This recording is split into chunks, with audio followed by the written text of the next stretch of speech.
Hello there and good afternoon.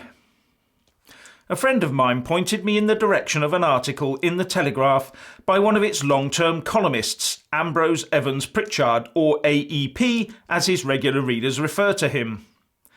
Now, according to AEP, Theresa May's withdrawal agreement is a double trap. And right at the start, he pinpoints with a laser-like clarity on the central point to the whole debate around this so-called deal by writing, "Be very wary of any EU codicil, protocol or soft law memorandum offering assurances on the Irish backstop. Either it safeguards the UK's sovereign prerogatives and free agency, or it locks the country into a perpetual legal arrangement as a regulatory captive without voting rights. It is one or the other. No fuzzy compromise on this legal point can exist." This is surely a point on which Remainers, Leavers and those that are not bothered about the Brexit question can all agree on. Either the withdrawal agreement is good for the independence and sovereignty of the UK, or it is not. Having read it and much of the commentary surrounding it, I am convinced that it would be the worst deal that the UK had ever entered into, and that no amount of reassurances by the EU, however given, can get round that. But across the channel in Brussels, they must be fervently hoping that we sign up to the best deal for them ever.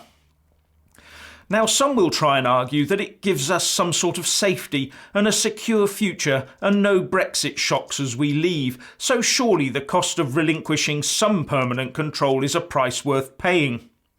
I simply say no, it is not. Our full independence is at stake here and is non-negotiable. At least while we were full members of the EU, we could use Article 50 to get out of it. But inside this poisonous withdrawal agreement, there is no such hope. It will also not allow Remainers or rejoiners to get us back inside the EU later because, as a vassal state to the EU, why would the Eurocrats want to elevate the troublesome UK back into the position of full membership when they've got us exactly where they want us? This deal was presented to her cabinet colleagues by Theresa May with a flourish. But from whence it came is still a bit of a mystery, forcing people to the conclusion that from the available evidence and its style it was authored in Brussels. That in itself should tell anyone with even just a vague passing interest in the Brexit matter that this deal will be good for the EU and bad for the UK. Finally, I have to reinforce the point. This withdrawal agreement has no escape clause. We will be locked into it forever. As AEP says, organisations like NAFTA, NATO and the WTO have escape clauses.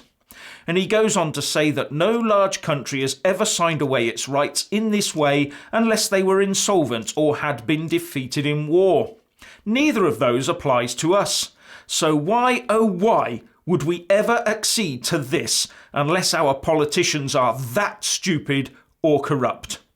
Anyway, what do you think? Please leave a comment below and thank you for watching.